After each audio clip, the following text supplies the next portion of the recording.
ಇವತ್ತು ಕೂಡ ವಾದವನ್ನು ಮುಂದುವರಿಸಿದ್ರು. ಯಾವ ಯಾವ ಪ್ರಮುಖ ಅಂಶಗಳನ್ನ ಉಲ್ಲೇಖ ಮಾಡಿ ವಾದ ಮಾಡಿ? ಇದು ದರ್ಶನ್ ಅವ್ರ ಬೇಲ್ ವಿಚಾರದಲ್ಲಿ ನಿನ್ನೆ ಸಿ ವಿ ನಾಗೇಶ್ವರ ಸೀನಿಯರ್ ಹಿರಿಯ ವಕೀಲರ ಸಿ ವಿ ನಾಗೇಶ್ವರ ನಿನ್ನೆ ಒಂದು ಅರ್ಧ ಆಗಿತ್ತು ಆರ್ಗ್ಯುಮೆಂಟ್ಸು.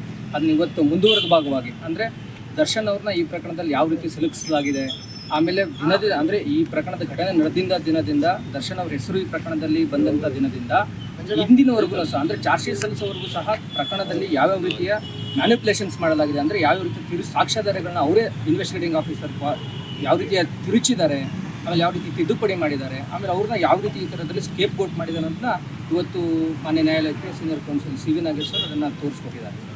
ಅಂದರೆ ನಾಳೆನೂ ಕೂಡ ಇವತ್ತಿಗೆ ವಾದ ಕಂಪ್ಲೀಟ್ ನಮ್ಮ ಅಂದರೆ ದರ್ಶನ್ ಪರವಾಗಿರುವಂಥ ವಾದಗಳು ಮುಕ್ತಾಯ ಆಗಿದೆ. ಉಳಿದಂತೆ ಇನ್ನು ಆರೋಪಿ ನಂಬರ್ 11 ಮತ್ತು ಅಂದರೆ ದರ್ಶನ್ ಅವರ ಡ್ರೈವರ್ ಮತ್ತು ನಾಗರಾಜ್ ಅವರು ಸಂಬಂಧಪಟ್ಟಂತೆ ಮತ್ತೊಬ್ಬರು ಹಿರಿಯ ವಕೀಲರು ಸಂದೇಶ್ ಚೌಟ್ ಅವರು ಮಂಗಳವಾರ ಆರ್ಗ್ಯುಮೆಂಟ್ಸ್ ಮಾಡೋರಿದ್ದಾರೆ.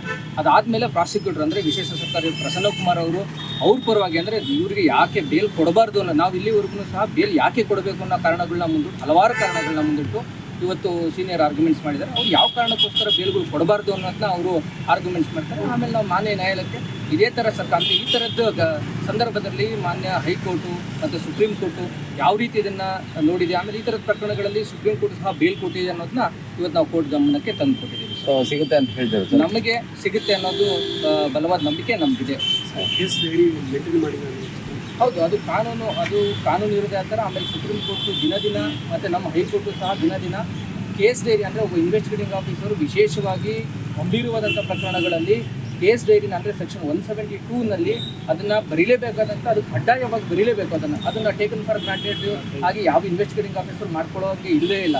ಅದು ಕಾನೂನು ಸುಪ್ರೀಂ ಕೋರ್ಟ್ನವರು ದಿನ ಅದನ್ನು ಹೊಸ ರೀತಿಯಲ್ಲಿ ಅದನ್ನು ಇಂಟರ್ಪ್ರಿಟೇಷನ್ ಮಾಡ್ಕೊತ ಬಂದಿರ್ತಾರೆ. ಅದನ್ನು ಈ ಪ್ರಕರಣದಲ್ಲಿ ವಿಶೇಷವಾಗಿ ರೇಣುಕಾ ಸಂದರ್ಭ ಪ್ರಕರಣದಲ್ಲಿ ಅವ್ರು ಫಾಲೋ ಮಾಡಿಲ್ಲ ಅನ್ನೋದು ನಮ್ಮದು ಬಲವಾದ ವಾದ ಆಗಿದೆ ಸರ್.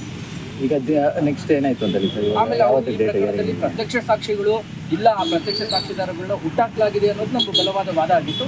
ಅದನ್ನು ನಾವು ಇವತ್ತು ನಮ್ಮ ಮಾನ್ಯ ಸರ್ವೋಚ್ಚ ನ್ಯಾಯಾಲಯದ ಆದೇಶಗಳು ಮತ್ತು ಕಾನೂನು CRPC ಸೆಕ್ಷನ್ 172 ಏನು ಹೇಳುತ್ತೆ, 167 ಏನು ಹೇಳುತ್ತೆ, ಆಮೇಲೆ Karnataka criminal rules of practice ಅದರಲ್ಲೂ ಸಹ ಇದು ಇನ್ವೆಸ್ಟಿಗೇಟಿಂಗ್ ಆಫೀಸರ್ ಅವರ ಆದ್ಯ ಕರ್ತವ್ಯ. ಅವರು ಅದನ್ನು ಕಾನೂನು ಏನು ಹೇಳುತ್ತೆ ಅದು ಪಾಲನೆ ಮಾಡಲೇಬೇಕಾಗುತ್ತೆ. ಅದನ್ನು ಅವರಿಂದ ಎಕ್ಸ್ಕ್ಯೂಸ್ ಅವರು ಯಾವುದೇ ಕಾರಣಕ್ಕೆ ತಗೊಳ್ಳೋಂಗೆ ಇಲ್ಲ ಅನ್ನೋದನ್ನ ನಾವು ಇವತ್ತು ಕೋರ್ಟ್ಗೆ ಗಮನಕ್ಕೆ ತಂದಿದ್ದೀವಿ. ಈಗ ಯಾವಾಗ ನೆಕ್ಸ್ಟ್ ಮತ್ತೆ ಮಂಗಳವಾರಕ್ಕೆ ನಮ್ಮ ಉಳಿದಂಥ ಆರೋಪಿಗಳು 11, 12 ಮತ್ತು ಉಳಿದಂಥ ಆರೋಪಿಗಳದ್ದು ಸಹ ವಾದ ಇದೆ.